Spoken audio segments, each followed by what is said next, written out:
Hi hello Kannada ನಾಡಿನ ಎಲ್ಲ ಶ್ರೇಷ್ಠ ನಾಗರಿಕರಿಗೆ ಈ ಶುಭ ಸಂದರ್ಭದಲ್ಲಿ ಈ ವಿಡಿಯೋ ಮಾಡುವಂಥ ಉದ್ದೇಶ ಏನು ಅಂತಂದರೆ, ನನ್ನ ಸಹೋದ್ಯೋಗಿ ಮಿತ್ರರಾಗಿರ್ತಕ್ಕಂಥ ನಮ್ಮ ನೇಗ್ನಾಳ್ ಸಾಹೇಬರು, ಕಂಬಾರ್ ಸರು, ಲೋಣಿ ಸರು ಇವರೆಲ್ಲರ ಒಂದು ಅಪೇಕ್ಷೆಯ ಮೇರೆಗೆ ಕೆಲವೊಂದು ಪ್ರಶ್ನೆಗಳನ್ನು ಅವರು ನನಗೆ ಕೇಳಲು ಇಚ್ಛಿಸುತ್ತಿದ್ದಾರೆ. ಆ ಪ್ರಶ್ನೆ ಏನು ಅನ್ನುವುದನ್ನು ನಾನು ಕೇಳೋಣ. ಯಥಾಮತಿಗೆ ನಿಲುಕಿದಷ್ಟು ಅದರ ಉತ್ತರವನ್ನು ಕೊಡಲು ನಾನು ಪ್ರಯತ್ನಿಸುತ್ತೇನೆ. ಆ ಪ್ರಶ್ನೆ ಏನು ಎಂಬುದನ್ನು ನನ್ನ ಸಹೋದ್ಯೋಗಿ ಮಿತ್ರರಾಗಿರ್ತಕ್ಕಂಥ ಕಂಬಾರ್ ಸರ್ ಅವರು ನನಗೆ ಕೇಳಲಿದ್ದಾರೆ. ಆ ಪ್ರಶ್ನೆ ಏನು ಕಂಬಾರ್ ಸರ್? ಮೌಲವಿ ಅವರ, ನಿಮ್ಮ ದೃಷ್ಟಿ ಒಳಗೆ ಭಾವೈಕ್ಯತೆ ಎಂದರೇನು ಮತ್ತು ಧರ್ಮ ಎಂದರೇನು, ದೇವರ ಸ್ವರೂಪ ಹೆಂಗದ, ಇದರ ಬಗ್ಗೆ ಸ್ವಲ್ಪ ಹೇಳ್ರಿ. ಅತ್ಯುತ್ತಮವಾಗಿರ್ತಕ್ಕಂಥ ಪ್ರಶ್ನೆಗಳನ್ನು ಅವರು ನಾನು ಕೇಳಿದ್ದಾರೆ. ನಿಜವಾಗಲೂ ನಿನ್ನ ದೃಷ್ಟಿಕೋನದೊಳಗಡೆ ಭಾವೈಕ್ಯತೆ ಎಂದರೇನು, ನಿಜವಾದ ಧರ್ಮದ ಸ್ವರೂಪ ಹೆಂಗಿದೆ, ಯಾವುದಕ್ಕೆ ನಾವು ಧರ್ಮ ಅಂತೇಳಿ ಕರಿಬೇಕು, ಅದೇ ರೀತಿಯಾಗಿ ದೇವರ ಸ್ವರೂಪ ನಿನ್ನ ದೃಷ್ಟಿಕೋನದಲ್ಲಿ ಹೇಗಿದೆ ಅಂತ ಹೇಳಿ ಅವರು ಬಹಳ ಅತ್ಯುತ್ತಮವಾಗಿರತಕ್ಕಂಥ ಒಂದು ಪ್ರಶ್ನೆ ನಾನು ಕೇಳಿದರೆ, ನನ್ನ ಯಥಾಮತಿಗೆ ನಿಲ್ಕಿದಷ್ಟು ನಾನು ಈ ಒಂದು ವಿಡಿಯೋದಲ್ಲಿ ನಾನು ನಿಮಗೆ ತಿಳಿಸಲು ಇಚ್ಛಿಸುತ್ತೇನೆ.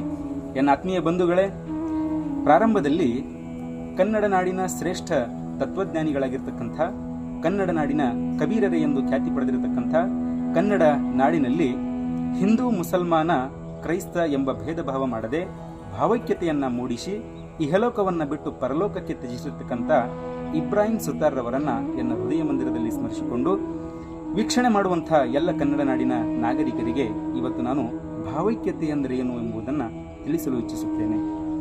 ನೋಡಿ ಸರ್, ನಮ್ಮ ಜೀವನದೊಳಗಡೆ, ನಮ್ಮ ದೇಶದೊಳಗಡೆ ಅನೇಕ ಧರ್ಮೀಯರಿಗೆ ಆಶ್ರಯವನ್ನ ಇಟ್ಟಿರ್ತಕ್ಕಂಥ ಏಕೈಕ ರಾಷ್ಟ್ರ ಯಾವುದಾದ್ರೂ ಇದ್ರೆ ಅದು ನಮ್ಮ ಪವಿತ್ರ ಭಾರತ ದೇಶ. ಇಡೀ ಜಗತ್ತಿಗೆ ಶಾಂತತೆಯನ್ನ, ಇಡೀ ಜಗತ್ತಿಗೆ ಸಮಾನತೆಯನ್ನ, ಇಡೀ ಜಗತ್ತಿಗೆ ಸಹೋದರತ್ವ ಮನೋಭಾವನೆಯನ್ನ, ಇಡೀ ಜಗತ್ತಿಗೆ ಸಂಸ್ಕೃತಿಯನ್ನ ಪರಿಚಯಿಸಿಕೊಟ್ಟಿರ್ತಕ್ಕಂಥ ಏಕೈಕ ರಾಷ್ಟ್ರ ಜಗತ್ತಿನ ನಮಗೆ ಎಲ್ಲಾದರೂ ಗೋಚರಿಸ್ತಾ ಇದ್ರೆ ಅದು ಭಾರತ ದೇಶದಲ್ಲಿ ಮಾತ್ರ ಎಂಬುದನ್ನು ನೀವು ಮನಗಂಟು ಮಾಡ್ಕೋಬೇಕು ಸರ್. ನಿಜವಾದ ಭಾವೈಕ್ಯತೆ ಅಂತಂದ್ರೆ, ಒಬ್ಬ ಸಾಧಕನು, ಒಬ್ಬ ವ್ಯಕ್ತಿ ತನ್ನ ಧರ್ಮದ ಚೌಕಟ್ಟಿನಲ್ಲಿ ಸರಾಗವಾಗಿ ಸಾಗಬೇಕು. ಆತ ಮುಸಲ್ಮಾನನೇ ಆಗಿರಲಿ, ಹಿಂದುವೇ ಆಗಿರಲಿ, ಕ್ರೈಸ್ತನೇ ಆಗಿರಲಿ, ಈಸಾಯಿಯೇ ಆಗಿರಲಿ. ಮುಸಲ್ಮಾನನಾಗಿರ್ತಕ್ಕಂಥವನು ತನ್ನ ಧರ್ಮದ ಬಗ್ಗೆ ಸಂಪೂರ್ಣವಾಗಿ ತಿಳಿದುಕೊಳ್ಬೇಕು, ತನ್ನ ಧರ್ಮದ ಬಗ್ಗೆ ಸಂಪೂರ್ಣವಾಗಿ ಅಧ್ಯಯನವನ್ನು ಮಾಡಬೇಕು. ಅಧ್ಯಯನ ಮಾಡುವುದು, ತಿಳಿದುಕೊಳ್ಳುವುದು ಅಷ್ಟೇ ಅಲ್ಲ, ಆತ ಏನನ್ನ ತಿಳಿದುಕೊಂಡಿರ್ತಾನಲ್ಲ ಅದನ್ನ ಪ್ರಾಮಾಣಿಕವಾಗಿ ತನ್ನ ಜೀವನದೊಳಗಡೆ ಅನುಷ್ಠಾನಕ್ಕೆ ತರಬೇಕು. ಅದೇ ರೀತಿಯಾಗಿ ಹಿಂದೂ ಬಾಂಧವನು, ಕ್ರೈಸ್ತ ಬಾಂಧವನು ತನ್ನ ಧರ್ಮದ ಬಗ್ಗೆ ಚೆನ್ನಾಗಿ ಅರ್ಥ ಮಾಡ್ಕೋಬೇಕು. ಆ ಯಥಾರ್ಥವಾಗಿ ಶಾಸ್ತ್ರೋಕ್ತವಾಗಿ ಯಾವ ರೀತಿ ಬೋಧನೆ ಮಾಡಿದ್ದಾರೆ ಅದನ್ನು ಪ್ರಾಮಾಣಿಕವಾಗಿ ತನ್ನ ಜೀವನದಲ್ಲಿ ಅಳವಡಿಸಿಕೊಳ್ಳುವುದರ ಜೊತೆಗೆ ನಮ್ಮ ಧರ್ಮವನ್ನ, ನಮ್ಮ ಸಂಸ್ಕೃತಿಯನ್ನ, ನಮ್ಮ ದೇವರ ವಿಧಿ ವಿಧಾನಗಳನ್ನ, ಆಚರಣೆಗಳನ್ನ ನಾವು ಎಷ್ಟು ಗೌರವಿಸ್ತೀವಲ್ಲ, ಇನ್ನೊಬ್ಬರು ನಂಬಿಕೊಂಡು ಬಂದಿರತಕ್ಕಂತಹ, ಇನ್ನೊಬ್ಬರು ಆಚರಿಸಿಕೊಂಡು ಬಂದಿರತಕ್ಕಂತಹ ವಿಧಿ ವಿಧಾನಗಳನ್ನ, ಸಿದ್ಧಾಂತಗಳನ್ನ ಪ್ರಾಮಾಣಿಕವಾಗಿ ಪ್ರತಿಯೊಬ್ಬರು ಗೌರವಿಸಬೇಕು, ಪ್ರತಿಯೊಬ್ಬರು ಅದನ್ನ ಪ್ರಾಮಾಣಿಕವಾಗಿ ಒಪ್ಕೋಬೇಕು. ಇದಕ್ಕೆ ನಿಜವಾದ ಭಾವೈಕ್ಯತೆ ಅಂತ ಹೇಳ್ತೀವಿ. ತನ್ನ ಧರ್ಮ ತನಗೆ ಎಷ್ಟು ಶ್ರೇಷ್ಠ ಅಂತ ಅನ್ನಿಸ್ತದಲ್ಲ, ಇನ್ನೊಬ್ಬರು ನಂಬಿಕೊಂಡು ಬಂದಿರತಕ್ಕಂಥ ಧರ್ಮವು ಅಷ್ಟೇ ಶ್ರೇಷ್ಠ ಎಂಬ ಭಾವನೆ ನಮ್ಮಲ್ಲಿ ಬಂತು ಅಂತಂದ್ರೆ ಅದಕ್ಕೆ ನಾವು ನಿಜವಾದ ಭಾವೈಕ್ಯತೆ ಅಂತ ಹೇಳ್ತೀವಿ.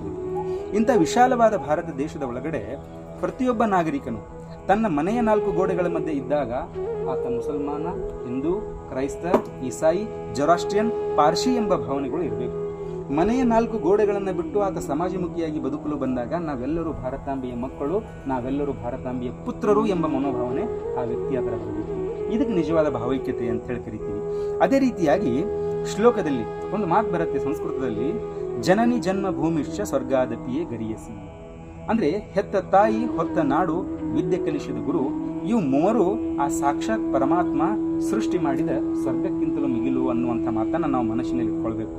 ಈ ಹೆತ್ತ ತಾಯಿಯ ಋಣವನ್ನ, ಹೆತ್ತ ಮಾತೆಯ ಋಣವನ್ನ ಯಾವ ಜನ್ಮದಲ್ಲಿಯೂ ಕೂಡ ನಾವು ತೀರಿಸಲು ಸಾಧ್ಯವಿಲ್ಲ ಎಂಬುವಂಥದ್ದು. ಅದಕ್ಕೆ ಹೇಳ್ತಾರೆ, ಈ ಹೆತ್ತ ತಾಯಿಯ ಋಣವನ್ನ ಮನುಷ್ಯ ಯಾವ ಜನ್ಮದಲ್ಲಿಯೂ ಕೂಡ ತೀರಿಸಲು ಸಾಧ್ಯವಿಲ್ಲ ಅಂತ. ಯಾವುದೇ ದೇಶದಲ್ಲಿ ಆ ನಾಗರಿಕನು ಬದುಕಲಿ, ಬಾಳಲಿ, ಆ ದೇಶದ ಅನ್ನವನ್ನು ನಾವು ತಿಂತಾ ಇದ್ದೀವಿ ಅಂದ ಬಳಿಕ, ಆ ದೇಶದ ಸ್ವಚ್ಛವಾದ ಜಲವನ್ನು ನಾವು ಸೇವನೆ ಮಾಡ್ತಾ ಇದ್ದೀವಿ ಅಂದ ಬಳಿಕ ಆ ಭೂಮಿಯ ಋಣವನ್ನು ಯಾವ ಜನ್ಮಕ್ಕೂ ಮನುಷ್ಯ ತೀರಿಸಲು ಸಾಧ್ಯವಿಲ್ಲ ಸರ್. ಇದಕ್ಕೆ ನಿಜವಾದ ಭಾವೈಕ್ಯತೆ ಅಂತ ನಾವು. ಅದೇ ರೀತಿಯಾಗಿ ಧರ್ಮ ಅಂದ್ರೆ ನಿಮ್ಮ ದೃಷ್ಟಿಕೋನದೊಳಗಡೆ ಧರ್ಮದ ಪ್ರಶ್ನೆಯನ್ನು ನಾನು ಆಮೇಲೆ ಹೇಳ್ತೀನಿ. ಭಾವೈಕ್ಯತೆಯನ್ನು ಉದಾಹರಣೆಗಾಗಿ ಹೇಳುವುದಾದರೆ, ನದಿಗಳು ಸರಾಗವಾಗಿ ಉಗಮ ಸ್ಥಾನದಿಂದ ಹಿಡ್ಕೊಂಡು ಅಂತಿಮ ಸ್ಥಾನಕ್ಕವರೆಗೂ ಸರಾಗವಾಗಿ ಸಾಗಿ ಅವು ಸಮುದ್ರವನ್ನು ಸೇರಬೇಕಾದ್ರೆ ಅನೇಕ ರೀತಿಯಾಗಿರ್ತಕ್ಕಂತಹ ನಾಮಗಳನ್ನ, ರೂಪಗಳನ್ನ, ಕ್ರಿಯೆಗಳನ್ನ ಪಡ್ಕೊಂಡಿರ್ತಾವೆ ಸರ್. ಅವು ಭೂಮಿಯ ಮೇಲೆ ಹರಿಯುವಾಗ ಮಾತ್ರ ಅವುಗಳಿಗೆ ಹೆಸರುಂಟು. ಭೀಮಾ ನದಿಯಾಗಿರ್ಬೋದು, ಕಾವೇರಿ ಆಗಿರ್ಬೋದು, ಘಟಪ್ರಭಾ ಆಗಿರ್ಬೋದು, ಮಲಪ್ರಭಾ ನದಿಯಾಗಿರ್ಬೋದು. ಯಾವಾಗ ಆ ನದಿಗಳು ಭೂಮಿಯ ಮೇಲೆ ಹರಿತಿರ್ತಾವೋ ಆವಾಗ ನಾವು ಹೆಸರಿಂದ ಕರಿಬಹುದು. ಆ ನದಿಗಳನ್ನ ಭೌಗೋಳಿಕವಾಗಿ ನಾವು ಗುರುತಿಸಬಹುದು. ಅವು ಯಾವಾಗ ಸಾಗರವನ್ನು ಸೇರ್ತಾವೆ ನೋಡಿ ಸರ್, ಸಾಗರವನ್ನು ಸೇರಿದಾಗ ಇದೇ ನದಿ ಅಂತ ನಮ್ಗೆ ಗುರುತಿಸ್ಲಿಕ್ಕೆ ಸಾಧ್ಯ ಇಲ್ಲ. ಅವು ಸರಾಗವಾಗಿ ತಮ್ಮ ಪಾಡಿಗೆ ಸಾಗ್ತಿರ್ತಾವೆ. ಅದೇ ರೀತಿಯಾಗಿ ಒಬ್ಬ ಮನುಷ್ಯನು ತನ್ನ ಧರ್ಮದ ಚೌಕಟ್ಟಿನೊಳಗಡೆ ಇದ್ದು ಈ ಜೀವಾತ್ಮ ಅದರಲ್ಲಿ ಸರಾಗವಾಗಿ ಸಾಗಬೇಕು ಸರ್. ಯಾವ ರೀತಿ ನದಿ ಹೋಗಿ ಸಾಗರವನ್ನು ಸೇರಿತು ಅಂತಂತಂದ್ರೆ ಆ ನದಿಯನ್ನ ಏನು ಭೀಮಾ ನದಿಯೋ, ಏನು ಕೃಷ್ಣಾ ನದಿಯೋ, ಏನು ಕಾವೇರಿ ನದಿಯೋ ಅಂತ ನಮ್ಗೆ ಗುರುತಿಸ್ಲಿಕ್ಕೆ ಸಾಧ್ಯ ಇದೆ ಅನ್ಸ? ಇಲ್ಲ, ಸಾಧ್ಯವಿಲ್ಲ. ಅದೇ ರೀತಿಯಾಗಿ ಒಬ್ಬ ಮನುಷ್ಯ ಭೂಮಿಯ ಮೇಲೆ ಆತ ಹಿಂದೂ ಆಗಿರಲಿ, ಮುಸಲ್ಮಾನನಾಗಿರಲಿ, ಕ್ರೈಸ್ತನಾಗಿರಲಿ, ಜೊರಾಸ್ಟ್ರಿಯನ್ನೇ ಆಗಿರಲಿ, ಆತ ಧರ್ಮದ ಚೌಕಟ್ಟಿನಲ್ಲಿ ಸರಾಗವಾಗಿ ಸಾಗಬೇಕು ಸರ. ಸಾಗಿ ಅಂತಿಮವಾಗಿ ಒಂದು ದಿನ ಈ ಭೂಲೋಕವನ್ನು ಬಿಟ್ಟು ಮಡಿದು ಪರಮಾತ್ಮನಲ್ಲಿ ಮೋಕ್ಷ ಅನ್ನುವಂಥದ್ದು ಪಡೆದ ಅಂತಂತಂದ್ರೆ ಹೇಗೆ ಆ ನದಿಗಳನ್ನು ಸಾಗರದಿಂದ ಗುರುತಿಸ್ಲಿಕ್ಕೆ ಸಾಧ್ಯ ಆಗಲಿಲ್ಲ ನೋಡಿ ಸರ್. ಅದೇ ರೀತಿ ಪರಮಾತ್ಮನಲ್ಲಿ ಒಬ್ಬ ಮನುಷ್ಯ ಬೆರೆತ ಅಂತಂತಂದ್ರೆ ಏನಿವ ಮುಸಲ್ಮಾನೋ, ಏನಿವ ಹಿಂದೂ, ಏನಿವ ಬೌದ್ಧನೋ, ಇವ ಪಾರ್ಸಿಯೋ ಅನ್ನುವಂಥದ್ದು ಮರೆಮಾಚಿ ಹೋಗ್ತಾರೆ ಸರ. ಎಲ್ಲ ಭಾವನೆಗಳು ಹೋಗಿ ಐಕ್ಯ ಆಗಿ ಭಾವಾತೀತವಾಗಿರ್ತಕ್ಕಂಥ ಒಂದು ಸ್ಥಿತಿ ಪ್ರಾಪ್ತ ಆಗ್ತದೆ. ಇದಕ್ಕೆ ನಿಜವಾದ ಭಾವೈಕ್ಯತೆ ಅಂತ. ಅದೇ ರೀತಿಯಾಗಿ ಬಸವೇಶ್ವರರು ಕೂಡ ಪದೇ ಪದೇ ತಮ್ಮ ವಚನಗಳ ಮುಖಾಂತರವಾಗಿ ಅವರು ಹೇಳ್ತಾ ಇದ್ದಾರೆ ಏನಂತ ಹೇಳಿ, ಇವ ನಾರವ ಇವ ನಾರವ ಇವ ನಾರವ ಎಂದೆನಿಸಿದರಿಯ, ಇವ ನಾರವ ಇವ ನಾರವ ಇವ ನಾರವ ಎಂದೆನಿಸಿದರಿಯ, ಇವ ನಮ್ಮವ ಇವ ನಮ್ಮವ ಇವ ನಮ್ಮವ ಎಂದೆನಿಸಿದರಿ, ಇವ ನಿಮ್ಮ ಮನೆಯ ಮಹಾಮಗನೆಂದೆನಿಸಯ್ಯ. ಯಾವ ಜನಾಂಗದ ವ್ಯಕ್ತಿಯೇ ಆಗಿರಲಿ ನಮ್ಮ ಮುಂದೆ ಬಂದು ನಿಂತ ಅಂತಂತಂದ್ರೆ ಇವ ಯಾರು ಅಂತ ಆತನಿಗೆ ಪ್ರಶ್ನೆ ಮಾಡಬಾರ್ದು. ಅವ ಯಾವುದೇ ಧರ್ಮದವನಾಗಿರಲಿ, ಯಾವುದೇ ಜಾತಿಯವನಾಗಿರಲಿ, ಯಾವುದೇ ಪಂಗಡದವನಾಗಿರಲಿ, ಯಾವುದೇ ವರ್ಗಕ್ಕೆ ಆತ ಸೇರಿರ್ತಕ್ಕಂಥವನಾಗಿರಲಿ, ಈತನು ನಿಮ್ಮವನು ಅನ್ನುವಂಥ ಮನೋಭಾವ ನಮ್ಮಲ್ಲಿರಬೇಕು. ಅವನು ಅಷ್ಟೇ ಅಲ್ಲ, ಅವರು ಮುಂದುವರೆದು ಹೇಳ್ತಾರೆ, ನಿಮ್ಮ ಮನೆಯ ಮಹಾಮಗನೆಂದೆನಿಸಯ್ಯ. ನಿಮ್ಮ ಮನೆ ಅಂತಂತಂದ್ರೆ ಈ ವಿಶಾಲವಾಗಿರ್ತಕ್ಕಂಥ ಜಗತ್ತು, ಈ ವಿಶಾಲವಾಗಿರ್ತಕ್ಕಂಥ ಒಂದು ಪ್ರಪಂಚ ಬಸವಣ್ಣನ ದೃಷ್ಟಿಕೋನದೊಳಗಡೆ ಅವರು ಹೇಳ್ತಾರೆ, ಜಗವೆಂಬುವುದು ಈ ಮರ್ತ್ಯ ಲೋಕವೆಂಬುದು ಕರ್ತಾರನ ಕಮ್ಮಟವಯ್ಯ. ಇಲ್ಲಿ ಸಲ್ಲುವವರು ಅಲ್ಲಿಯೂ ಸಲ್ಲರಯ್ಯ, ಇಲ್ಲಿ ಸಲ್ಲದವರು ಅಲ್ಲಿಯೂ ಕೂಡ ಸಲ್ಲರಯ್ಯ ಅಂತ ಹೇಳಿ ಹೇಳ್ತಾರೆ. ಆ ಕಾರಣದಿಂದಾಗಿ ನಿಮ್ಮ ಮನೆಯ ಮಹಾಮಗನೆಂದೆನಿಸಯ್ಯ ಅನ್ನುವಂಥ ಭಾವ ನನಗೆ ನೀಡು ಪರಮಾತ್ಮ ಅಂತ ಹೇಳಿ ಅವರು ಪರಮಾತ್ಮನಲ್ಲಿ ವಿನಂತಿಯನ್ನು ಮಾಡ್ಕೊಳ್ತಾರೆ.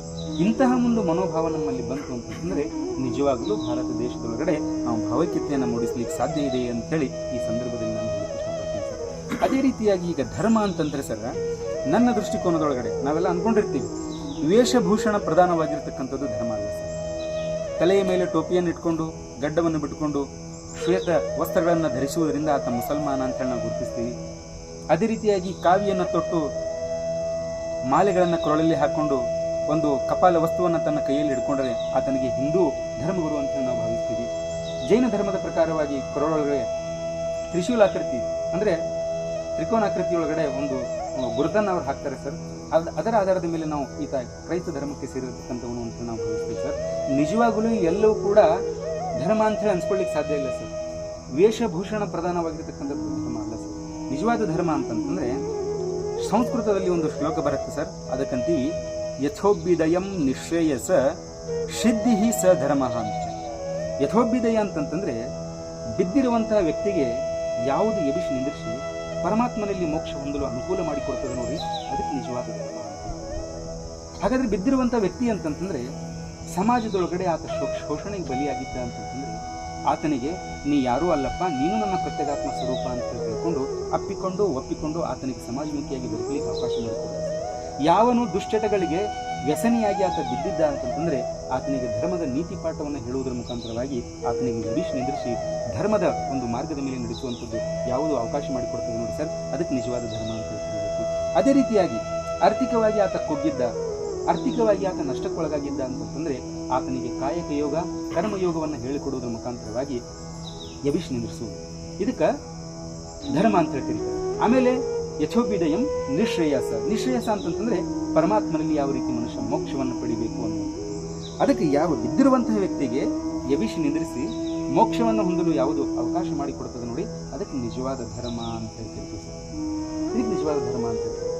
ಅದಕ್ಕೆ ಇಸ್ಲಾಂ ಧರ್ಮದಲ್ಲಿಯೂ ಕೂಡ ಸೂಫಿ ಸಂತರಾಗಿರ್ತಕ್ಕಂಥವ್ರು ಒಂದು ಮಾತನ್ನು ಹೇಳ್ತಾರೆ ಸರ್. ಅವ್ರು ಏನು ಹೇಳ್ತಾರೆ ಅಂತಂದ್ರೆ ವಹಿ ಸಚ್ಚಾ ದೀನ, ಅದುವೇ ನಿಜವಾಗಿರ್ತಕ್ಕಂಥ ಧರ್ಮ ಇದೆ. जो इंसान को इंसानियत के साथ जिंदगी और बंदगी दोनों सिखा. ಅದುವೇ ನಿಜವಾಗಿರತಕ್ಕಂಥ ಧರ್ಮ ಆಯಿತು. ಮನುಷ್ಯನಿಗೆ ಮನುಷ್ಯನಿಗೆ ಮಾನವೀಯ ಮೌಲ್ಯಗಳನ್ನು ಅಳವಡಿಸಿಕೊಳ್ಳುವುದರ ಜೊತೆಗೆ ಜಿಂದಗಿ, ಇದಕ್ಕೆ ಜೀವನ ಅಂತ ಕರೀತಾರೆ. ನನ್ನ ಕುಟುಂಬದ ಸದಸ್ಯರ ಜೊತೆಗೆ ನಾನು ಯಾವ ರೀತಿಯಾಗಿ ವರ್ತಿಸಬೇಕು, ನನ್ನ ನೆರೆಹೊರೆ ಇರತಕ್ಕಂಥ ಜನರ ಜೊತೆಗೆ ನಾನು ಯಾವ ರೀತಿಯಾಗಿ ವರ್ತಿಸಬೇಕು, ಈ ಜನರ ಜೀವಿಗಳ ಜೊತೆಗೆ ನಾನು ಯಾವ ರೀತಿಯಾಗಿ ವರ್ತಿಸಬೇಕು ಅಂತ ಹೇಳಿ ಯಾವುದು ಕಲಿಸ್ಕೊಡ್ತದೆ ನೋಡಿ ಸರ್, ಅದಕ್ಕೆ ಜಿಂದಗಿ ಅಂತ ಹೇಳ್ತೀವಿ. ಆಮೇಲೆ ಬಂದಗಿ ಅಂತಂತಂದ್ರೆ ಯಾವ ರೀತಿ ನಾವು ಪರಮಾತ್ಮನಲ್ಲಿ ಮೋಕ್ಷವನ್ನು ಹೊಂದಬೇಕಾದ್ರೆ ಯಾವ ಸದ್ಗುಣಗಳನ್ನು ನನ್ನ ಜೀವನದಲ್ಲಿ ಇಟ್ಕೊಂಡು ನಾನು ಜೀವನವನ್ನು ನಡೆಸಿದೆ ಅಂತಂತಂದ್ರೆ ಆ ಪರಮಾತ್ಮನಲ್ಲಿ ಮೋಕ್ಷವನ್ನು ಹೊಂದುತ್ತದೆ ಅನ್ನುವಂಥದ್ದು ನಮಗೆ ಯಾವುದು ಸೂಚಿಸ್ತದೆ ನೋಡಿ ಸರ್, ಅದಕ್ಕೆ ನಿಜವಾದ ಧರ್ಮ ಅಂತ ಹೇಳ್ತೀವಿ. ಆ ಸಂಸ್ಕೃತದೊಳಗಡೆ ಹೇಳಿರ್ತಕ್ಕಂಥ ಶ್ಲೋಕಕ್ಕೂ ಈ ಸೂಫಿ ಸಂತರು ಹೇಳಿರ್ತಕ್ಕಂಥ ಒಂದು ವಚನಕ್ಕೂ ನಾವು ಟ್ಯಾಲಿ ಮಾಡಿ ನೋಡಿದ್ರೆ ಎಲ್ಲಿಯೂ ಕೂಡ ನಮಗೆ ವ್ಯತ್ಯಾಸ ಕಂಡು ಬರುವುದಿಲ್ಲ ಸರ್, ಎರಡೂ ಒಂದೇ ಸೂಚಿಸ್ತವೆ ಅನ್ನುವಂಥದ್ದು. ಇದಕ್ಕೆ ನಾವು ನಿಜವಾದ ಧರ್ಮ ಅಂತ ಹೇಳ್ತೀವಿ. ಆಮೇಲೆ ಮುಂದುವರೆದು ದೇವರ ಬಗ್ಗೆ, ಈ ಜಗತ್ತಿನೊಳಗಡೆ ಈ ಧರ್ಮಗಳೆಂಬುವಂಥದ್ದು ಹಿಂದೂ, ಕ್ರೈಸ್ತ, ಮುಸಲ್ಮಾನ, ಇಸಾಯಿ, ಜೊರಾಸ್ಟ್ರಿಯನ್, ಪಾರ್ಸಿ ಇವೆಲ್ಲ ಪರಮಾತ್ಮನ ಒಂದು ಸಿಸ್ಟಮ್. ಒಂದು ವೇಳೆ ಪರಮಾತ್ಮ ಇಚ್ಛಿಸೋದೇ ಆದರೆ ಒಂದೇ ಒಂದು ಧರ್ಮ ಸತ್ಯವಾದ ಧರ್ಮ ಅಂತ ಹೇಳಿ ತಿಳ್ಕೊಳ್ಳೋದೇ ಆದರೆ ಪರಮಾತ್ಮ ಹೊಂಡೋದ್ರೊಳಗಡೆ ಇಡೀ ಜಗತ್ತನ್ನ ಹಿಂದೂ ರಾಷ್ಟ್ರದಲ್ಲಿ ಕನ್ವರ್ಟ್ ಮಾಡ್ಬೋದು. ಇಡೀ ಜಗತ್ತೇ ಇಸ್ಲಾಂ ಧರ್ಮವೇ ಸತ್ಯ ಅಂತ ಹೇಳಿ ಅನ್ನೋದಾದ್ರೆ ಇಡೀ ಜಗತ್ತಿನಲ್ಲಿ ಪರಮಾತ್ಮ ಎಲ್ಲರಿಗೂ ಮುಸಲ್ಮಾನರಾಗಿ ಕನ್ವರ್ಟ್ ಮಾಡ್ಬೋದು. ಕ್ರೈಸ್ತ ಧರ್ಮ ಶ್ರೇಷ್ಠ ಅಂತಂತಂದ್ರೆ ಕ್ರೈಸ್ತ ಧರ್ಮವನ್ನೇ ಇಡೀ ಜಗತ್ತಿನ ಧರ್ಮವನ್ನ ಪರಮಾತ್ಮ ಮಾಡ್ಬೋದು. ಯಾಕೆ ಈ ಧರ್ಮಗಳನ್ನ, ಈ ಪಂಗಡಗಳನ್ನ, ಈ ಜಾತಿಗಳನ್ನ, ಬಿರಾದರಿಗಳನ್ನ ಪರಮಾತ್ಮ ಸೃಷ್ಟಿಸಿದಾನ ಅಂತಂತಂದ್ರೆ ಕೆಲವು ಮನುಷ್ಯರೇ ಎಲ್ಲರೂ ನೀವೆಲ್ಲರೂ ಕೂಡ ಒಂದು ಬೆಳೀತೀರಿ. ಅದಕ್ಕೆ ಬರುವಾಗ ಯಾವ ರೀತಿಯಾಗಿ ಧರ್ಮ ನಿರಪೇಕ್ಷವಾಗಿ, ಧರ್ಮ ಸಮ್ಮತವಾಗಿ, ಧರ್ಮದ ಮಾರ್ಗದಲ್ಲಿ ನೀವು ನಡೆದು ಜೀವನವನ್ನ ಸಾಗಿಸಿ ಮುಕ್ತಿಯನ್ನು ಪಡ್ಕೊಂಡು ಅಂತಿಮವಾಗಿ ನನ್ನ ಕಡೆಗೆ ಬಂದಿದ್ದೀರಿ ಅಂತ ಹೇಳಿ ಕೇಳುವ ಸಲುವಾಗಿ ಧರ್ಮಗಳನ್ನು ನಾನು ಸೃಷ್ಟಿ ಮಾಡಿದ್ದೀನಿ ಹೊರತು ಬೇರೆ ಯಾವ ಉದ್ದೇಶಕ್ಕೂ ಅಲ್ಲ. ಈ ಎಲ್ಲ ಧರ್ಮಗೂ ಕೂಡ ನಾನು ಸೃಷ್ಟಿ ಮಾಡಿ. ಅದಕ್ಕೆ ಸಂಸ್ಕೃತದಲ್ಲಿ ಮತ್ತೊಂದು ಶ್ಲೋಕ ಬರುತ್ತೆ ಸರ್, ಅಲ್ಲಿ ಹೇಳ್ತಾರೆ ಮಮೈವಂಶೋ ಜೀವಲೋಕೆ ಜೀವಭೂತ ಸನಾತನ. ಶ್ರೀಕೃಷ್ಣ ಪರಮಾತ್ಮ ಯೋಗಿರಾಜ ಇಡೀ ಜನರಿಗೆ ಉಲ್ಲೇಖವನ್ನು ಮಾಡ್ತಾನೆ, ಎಲ್ಲ ಮನುಷ್ಯರೇ ನೀವೆಲ್ಲರೂ ಕೂಡ ಯಾರೂ ಬೇರೆ ಅಲ್ಲಪ್ಪ, ನೀವು ಸಾಕ್ಷಾತ್ ನನ್ನ ಪ್ರತ್ಯೇಕಾತ್ಮ ಸ್ವರೂಪಗಳು, ನೀವೆಲ್ಲರೂ ನನ್ನ ಜೀವಿಗಳೇ. ನಾನೇ ಹೀಗೆ ಹೇಳುವಾಗ ಧರ್ಮಗಳ ಮಧ್ಯೆ, ಜಾತಿಗಳ ಮಧ್ಯೆ, ಧಾರ್ಮಿಕ ಗುರುಗಳಾಗಿರ್ಬಹುದು, ಮೌಲ್ವಿಗಳಾಗಿರ್ಬಹುದು, ಪಾದ್ರಿಗಳಾಗಿರ್ಬಹುದು, ಜನರ ಮಧ್ಯೆ ಗೋಡೆಯನ್ನ ಕಟ್ಟಿ ಒಡಕನ್ನ ಉಂಟು ಮಾಡಿ ಭಾವೈಕ್ಯತೆ ಅನ್ನುವಂಥದ್ದನ್ನ ನಾಶ ಮಾಡ್ತಾ ಇದ್ದಾರೆ. ಇವುಗಳ ಕಡೆಗೆ ನಾವು ಲಕ್ಷ್ಯ ಕೊಡದೆ ನಾವೆಲ್ಲರೂ ಪರಮಾತ್ಮನ ಜೀವಿಗಳು, ನಾವೆಲ್ಲರೂ ಕೂಡ ಪರಮಾತ್ಮನ ಕುಟುಂಬರು ಅನ್ನುವಂಥ ಭಾವನೆಯಿಂದ ನಾವು ಜೀವನವನ್ನು ಸಾಗಿಸಿದರೆ ಅದಕ್ಕೆ ನಾವು ನಿಜವಾದ ಭಾವೈಕ್ಯತೆ ಅಂತ ಕರಿತೀವಿ. ಅದಕ್ಕೆ ನಾವು ನಿಜವಾದ ಧರ್ಮ ಸಮ್ಮತವಾದ ವ್ಯಕ್ತಿ ಅಂತ ನಾವು ಕರೀಲಿಕ್ಕೆ ಸಾಧ್ಯ. ಈಗ ದೇವರ ದೃಷ್ಟಿಕೋನ, ಇಲ್ಲಿ ತನಕ ನಾವು ಧರ್ಮದ ಬಗ್ಗೆ ವ್ಯಾಖ್ಯಾನವನ್ನು ನೋಡ್ಕೊಂಡು ಬಂದ್ವಿ. ಆಮೇಲೆ ಭಾವೈಕ್ಯತೆ ಅನ್ನುವುದನ್ನು ಯಥಾಮತಿಗೆ ತಿಳಿದಷ್ಟು ನಾನು ಹೇಳಲು ಪ್ರಯತ್ನ ಪಟ್ಟೆ. ಆಮೇಲೆ ದೇವರ ಒಂದು ಸ್ವರೂಪ, ದೇವರು ಅನ್ನುವಂಥ ಒಂದು ಪದದೊಳಗಡೆ, 3 ಪದದೊಳಗಡೆ ದೇವರ ಸಂಪೂರ್ಣ ಅರ್ಥವನ್ನು ಅಲ್ಲಿಯವರು ವಿವರಣೆಯನ್ನು ಕೊಡ್ತಾರೆ. ದೇವರು, ಅಂತಂತಂದ್ರೆ ಈ ಬ್ರಹ್ಮಾಂಡದೊಳಗಡೆ, ಈ ಜಗತ್ತಿನೊಳಗಡೆ ಯಾವ ವಸ್ತು ಯಾವ ಸ್ಥಿತಿ ದೇಹವನ್ನು ಹೊಂದಿಲ್ಲವೋ, ಅಂತಂತಂದ್ರೆ ಈ ಬ್ರಹ್ಮಾಂಡದೊಳಗಡೆ, ಈ ಜಗತ್ತಿನೊಳಗಡೆ ಯಾವ ವಸ್ತು ಯಾವ ಸ್ಥಿತಿ ದೇಹವನ್ನು ಹೊಂದಿಲ್ಲವೋ, ಈ ಬ್ರಹ್ಮಾಂಡದೊಳಗಡೆ ಯಾವ ವಸ್ತು ಯಾವ ಸ್ಥಿತಿ ರೂಪವನ್ನ ಹೊಂದಿಲ್ಲ. ಅದು ದೇಹ ಹೊಂದಿಲ್ಲ, ರೂಪ ಹೊಂದಿಲ್ಲ, ಅದಕ್ಕೆ ವರ್ಣಿಸಲು ಅಸಾಧ್ಯ, ಮುಟ್ಲಿಕ್ಕಾಗುವುದಿಲ್ಲ, ಹಿಡಿಲಿಕ್ಕಾಗುವುದಿಲ್ಲ. ಅದಕ್ಕೆ ರೂಪ ಹಿಂಗೆ ಐತೆ ಅಂತೇಳಿ ಮನುಷ್ಯನಿಂದ ಹೇಳಲಿಕ್ಕೆ ಸಾಧ್ಯ ಇಲ್ಲ. ಅಂತಹ ಅವ್ಯಕ್ತವಾದ ಚೈತನ್ಯ ಸ್ವರೂಪಕ್ಕೆ ನಾವು ದೇವರು ಅಂತ ಕರೀಬೇಕು. ಹಾಗಾದ್ರೆ ದೇಹ ಇಲ್ಲಂತೀರಿ, ವರ್ಣನೆ ಮಾಡಲು ಅಸಾಧ್ಯ ಅಂತೀರಿ, ಅದಕ್ಕೆ ರೂಪನೇ ಇಲ್ಲಂತೀರಿ, ಅಂದ ಬಳಿಕ ದೇವರು ಅಂತ ಅನ್ನೋದು ಹೆಂಗಂತಂದ್ರೆ ನಮ್ಮ ಕಣ್ಣು ಮುಂದೆ ಏನು ಖಾಲಿ ಜಾಗ ಕಾಣಿಸ್ತಾ ಇದೆ ಸರ್, ಇದಕ್ಕೆ ನಾವು ದೇವರು ಅಂತ ಹೇಳಿ, ಅಂದ್ರೆ ನಿರಾಕಾರ, ನಿರ್ವಿಕಲ್ಪೋ, ನಿಷ್ಪ್ರಪಂಚಕನಾಗಿರತಕ್ಕಂಥವನು ಪರಮಾತ್ಮ. ಆತನ ಆಕಾರ ಹಿಂಗೆ ಐತೆ ಅಂತ ಮನುಷ್ಯನಿಗೆ ಹೇಳಲಿಕ್ಕೆ ಸಾಧ್ಯ ಇಲ್ಲ ಅನ್ನುವಂಥದ್ದು ಈ ದೇವರು ಅನ್ನುವಂಥ ಒಂದು ಪದದೊಳಗಡೆ ಉಲ್ಲೇಖ ಮಾಡ್ತಾರೆ. ಅದೇ ರೀತಿಯಾಗಿ ಮುಂದುವರೆದು ಋಗ್ವೇದದ ಒಂದು ವ್ಯಾಖ್ಯಾನದೊಳಗಡೆ, ಒಂದು ವಚನದೊಳಗಡೆ ಅಲ್ಲಿಯೂ ಕೂಡ ಬರುತ್ತೆ ಯಾರಿಗೆ ನಾವು ದೇವರು ಅಂತ ಹೇಳ್ತೀವಿ. ಅಲ್ಲಿ ಅವ್ರು ಹೇಳ್ತಾರೆ ಸತ್ಯಂ ಜ್ಞಾನಂ ಅನಂತಂ ಬ್ರಹ್ಮ. ಸತ್ಯಂ ಅಂತಂತಂದ್ರೆ ಇಡೀ ಜಗತ್ತಿನಲ್ಲಿ ಯಾವುದು ಅಳಿಯದೆ ಉಳಿತದೆ ನೋಡ್ರಿ, ಸತ್ಯ ಸ್ವರೂಪಿಯಾಗಿ ಉಳಿತದೆ ನೋಡ್ರಿ, ಅದಕ್ಕೆ ಸತ್ಯ ಅಂತ ಹೇಳ್ತೀವಿ, ಅದಕ್ಕೆ ಪರಮಾತ್ಮ ಅಂತ ಹೇಳ್ತೀವಿ. ಅದಕ್ಕೆ ಜ್ಞಾನಂ ಅಂತಂದ್ರೆ ಜ್ಞಾನ ಸ್ವರೂಪಿಯಾಗಿರ್ತಕ್ಕಂಥ ಬ್ರಹ್ಮಾಂಡದೊಳಗಡೆ ಪ್ರತಿಯೊಂದು ವಸ್ತುವಿನ ಬಗ್ಗೆ, ಪ್ರತಿಯೊಂದು ಅಂಶದ ಬಗ್ಗೆ ಸಂಪೂರ್ಣವಾಗಿ ತಿಳಿದುಕೊಳ್ಳುವವರು ಯಾರೂ ಇಲ್ಲ. ಒಂದು ವಿಷಯದ ಬಗ್ಗೆ ಸಂಪೂರ್ಣವಾಗಿರ್ತಕ್ಕಂಥ ಜ್ಞಾನ ಯಾರಿಗೂ ಕೂಡ ಇಲ್ಲ. ಈಗ ನೀವು ಅನ್ಬಹುದು, ಆಪ್ಥಮಾಲಜಿಸ್ಟ್ ಅದನ್ನ, ಕಾರ್ಡಿಯಾಲಜಿಸ್ಟ್ ಅದನ್ನ, ನೆಫ್ರಾಲಜಿಸ್ಟ್ ಅದನ್ನ, ಭೂಮಿ ಮೇಲೆ ಅನೇಕ ರೀತಿಯ ಡಾಕ್ಟರ್ಸ್ಗಳು ಇವತ್ತಿದ್ದಾರೆ. ಆ ಕಣ್ಣಿನ ಶಾಸ್ತ್ರಜ್ಞನಿಗೆ ನಾವು ಹೋಗಿ ಕೇಳಿದ್ರೆ, ಏನು ನೀ ಕಣ್ಣಿನ ಬಗ್ಗೆ ಸಂಪೂರ್ಣವಾದ ಜ್ಞಾನ ಹೊಂದಿದೆಯಾ ಅಂತ ಹೇಳಿ ಕೇಳಿದ್ರೆ ಅವನಂತಾನು ಇಲ್ಲ ಸರ್, ಕಣ್ಣಿನ 1% ಕೂಡ ನಾನು ತಿಳ್ಕೊಂಡಿಲ್ಲ. ಅಧ್ಯಯನ ದೃಷ್ಟಿಕೋನದಿಂದ ನಾವು ಇಂತಿಷ್ಟು ತಿಳ್ಕೊಂಡಿದ್ದೀವಿ. ಒಂದು ವೇಳೆ ಆ ಕಣ್ಣಿನ ಡಾಕ್ಟರ್ ಸಂಪೂರ್ಣವಾಗಿ ಕಣ್ಣಿನ ಬಗ್ಗೆ ತಿಳ್ಕೊಂಡಿದ್ದ ಅಂತಂತಂದ್ರೆ ಇವತ್ತು ಈ ಜಗತ್ತಿನೊಳಗಡೆ ಕಣ್ಣಿನ ಆಸ್ಪತ್ರೆಗಳು ಇರ್ತಾ ಇರಲಿಲ್ಲ ಸರ್. ಯಾರೂ ಕೂಡ ಕುರುಡರಾಗಿ ಭೂಮಿ ಮೇಲೆ ಇರ್ತಾರೆ. ಅದಕ್ಕೆ ಜ್ಞಾನ, ಸಂಪೂರ್ಣ ವಿಷಯದ ಬಗ್ಗೆ, ಸಂಪೂರ್ಣ ಅಣುವಿನ ಬಗ್ಗೆ ಸಂಪೂರ್ಣ ಜ್ಞಾನವನ್ನು ಹೊಂದಿದವರು ಈ ಜಗತ್ತಿನೊಳಗಡೆ ಯಾರಾದರೂ ಇದ್ರೆ ಅದು ಪರಮಾತ್ಮ ಮಾತ್ರ. ಅದಕ್ಕೆ ಜ್ಞಾನ. ಆಮೇಲೆ ಹೇಳ್ತಾರೆ ಅನಂತ. ಹುಟ್ಟಿದ ಪ್ರತಿಯೊಂದು ಜೀವಿಗೆ ಹುಟ್ಟು ಅಂದ ಬಳಿಕ ಸಾವು ಖಂಡಿತವಾಗಿ ಇರಲೇಬೇಕು. ಅದಕ್ಕೆ ಅವ್ರು ಹೇಳ್ತಾರೆ ಪ್ರಾರಂಭ ಅಂದ ಬಳಿಕ ಅಂತ್ಯ ಅಂತ ಹೇಳ್ತಾರೆ.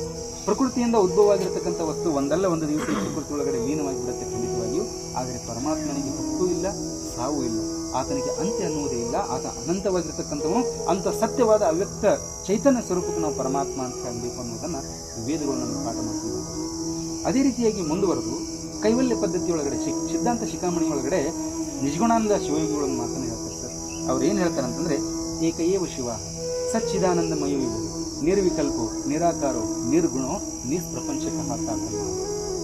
ಒಬ್ಬನೇ ಒಬ್ಬ ಪರಮಾತ್ಮದನ ಇಡೀ ಜಗತ್ತಿಗೆ ನಡೆಸ್ಕೊಂಡು ಹೊಂಟಿದ್ದಾನೆ. ನಿರ್ವಿಕಲ್ಪೋ ನಿರಾಕಾರೋ ನಿರ್ಗುಣೋ ನಿಷ್ಪ್ರಪಂಚಕ. ಮುಂದುವರೆದು ಮತ್ತೆ ಬಸವಣ್ಣನವ್ರಿಗೆ ಕೇಳಿದ್ರು ನಿಮ್ಮ ದೃಷ್ಟಿಕೋನದೊಳಗಡೆ ಪರಮಾತ್ಮ ಅಂದ್ರೆ ಯಾರು? ಅದಕ್ಕೆ ವೀರಶೈವ ಲಿಂಗಾಯತ ಧರ್ಮದೊಳಗೂ ಕೂಡ ಬರ್ತದೆ ಲಯಗಮನ ರಹಿತತ್ವಾದ ಲಿಂಗಮಿತ್ತುಚ್ಯತೆ ಅಂತ.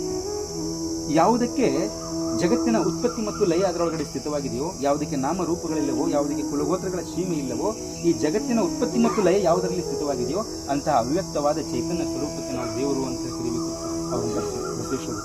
ಆಮೇಲೆ ಮುಂದುವರೆದವ್ರು ಹೇಳ್ತಾರೆ, ಈ ಪರಮಾತ್ಮನೇ ನೀ ಇಷ್ಟೇ ಅಲ್ಲಪ್ಪ, ನೀ ಬಹಳ ವಿಶಾಲವಾಗಿದೆ, ನಿನಗೆ ಊಹೆ ಕೂಡ ಮಾಡ್ಕೊಳ್ಳಿಕ್ಕೆ ಸಾಧ್ಯ ಇಲ್ಲ. ಕೇವಲ ಒಂದು ಭೌತಿಕವಾಗಿ ಸ್ಪರ್ಶಿಸುವ ಸಲುವಾಗಿ ಒಂದು ಲಿಂಗದ ರೂಪದೊಳಗಡೆ ನಾನು ತಗೊಂಡಿದ್ದೀನಿ. ಲಿಂಗ ಅಂತಂದ್ರೆ ಅದಕ್ಕೆ ಆಕಾರವಿಲ್ಲ, ಅದಕ್ಕೆ ರೂಪ ಇಲ್ಲ, ಅದಕ್ಕೆ ಕ್ರಿಯೆ ಇಲ್ಲ, ಅದಕ್ಕೆ ಸ್ತ್ರೀಲಿಂಗ ಇಲ್ಲ, ಅದಕ್ಕೆ ಪುಲ್ಲಿಂಗ ಇಲ್ಲ, ನಪುಂಸಕ ಇಲ್ಲ, ಯಾವ ಜಾತಿ ಕುಲಗೋತ್ರಗಳು ಆ ವಸ್ತುವಿಗಿಲ್ಲ.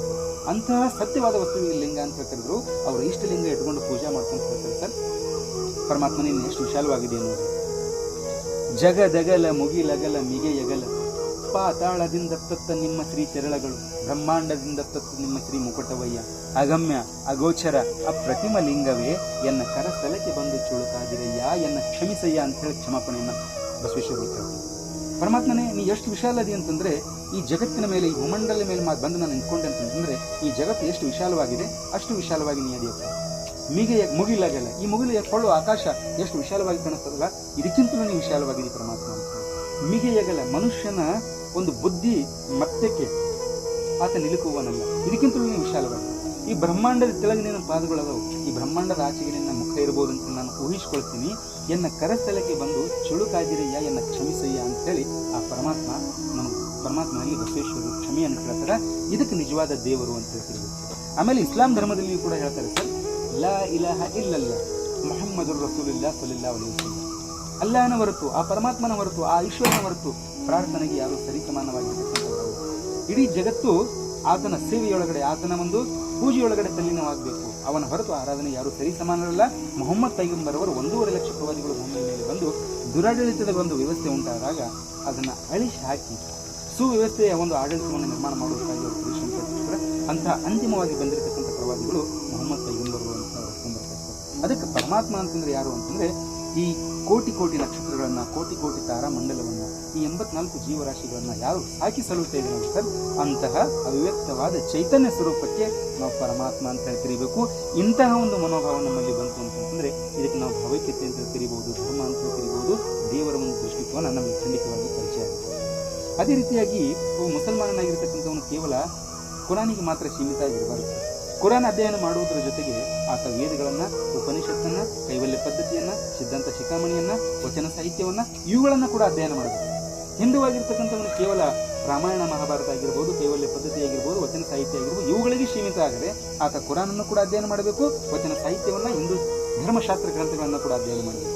ಹೀಗೆ ನಾವು ಅಧ್ಯಯನ ಮಾಡುವುದರಿಂದ ಆ ಎಲ್ಲಾ ಧರ್ಮ ಗ್ರಂಥಗಳ ಸಾರ ನಮಗೆ ನಿಜವಾಗ್ಲೂ ಅರಿವಾಯಿತು ಅಂತಂದ್ರೆ ಇದ್ರ ಎಲ್ಲ ಸಾರ ಒಂದೇ ಇದೆ ಅಂತ ನಮ್ಗೆ ಅರಿವಾಗ್ತಿರ್ತಾರೆ, ಮನದಟ್ಟಾಗಿ ಬಿಡ್ತದೆ. ಇದಕ್ಕೆ ನಾವು ಪರಮಾತ್ಮ ಒಬ್ಬನೇ, ಅಲ್ಲಾಹ್ ಒಬ್ಬನೇ, ಈಶ್ವರ ಒಬ್ಬನೇ ಅನ್ನುವಂಥ ಮನೋಭಾವ ಇರ್ತದೆ. ಇಂಥ ವಿಶಾಲವಾದ ವಿವಿಧತೆಯಲ್ಲಿ ಏಕತೆಯನ್ನು ಹೊಂದಿರುವಂಥ ದೇಶದ ಹೊರಗಡೆ ಸಹಬಾಳ್ವೆಯಿಂದ, ಸೌಜನ್ಯದಿಂದ, ಪ್ರೀತಿ ಪ್ರೇಮದಿಂದ ಬದುಕಲು ಸಾಧ್ಯ ಅನ್ನುವಂಥ ಮಾತನ್ನ ಈ ಸಂದರ್ಭದಲ್ಲಿ ತಮ್ಮ ಮುಂದೆ ಹೇಳಲು ಇಚ್ಛೆಪಡುತ್ತೇನೆ. ಮಾತನಾಡುವುದರಲ್ಲಿ ಎಲ್ಲಾದರೂ ಕೊಂಚತ್ತು ವ್ಯತ್ಯಾಸಗಳಾಗಿದ್ದರೆ ದಯಮಾಡಿ ಕ್ಷಮಿಸಬೇಕು. ಇದೊಂದು ಪ್ರಯತ್ನ, ಇದೊಂದು ನಮ್ಮ ಒಂದು ಸಣ್ಣ ಒಂದು ಪ್ರಯತ್ನ ಅಂತೇಳಿ ಸಂದರ್ಭದಲ್ಲಿ ಭಾವಿಸಿ ಈ ವಿಡಿಯೋಗೆ ನಾನು ವಿರಾಮವನ್ನು ಕೊಡ್ತೀನಿ. ಅರ್ಥ ಆಯ್ತು ಸರ್, ಇದರ ಒಂದು ಸಂಪೂರ್ಣ ಜ್ಞಾನ ತಮ್ಮೊಟ್ಟಿಗೆ ನಿಲುಕಿದಷ್ಟು ನಾನು ಪ್ರಯತ್ನವನ್ನು ಪಟ್ಟಿದ್ದೀನಿ. ಇದರ ಒಂದು ಅರಿವು ತಮಗಾಗಿದೆ ಅಂತ ನಾನು ಭಾವಿಸ್ತೀನಿ ಸರ್. ಏನು ಸರ್ ಅರಿವಾಯ್ತು ಸರ್ ಇದ್ರ ಬಗ್ಗೆ ನಿಮಗೆ?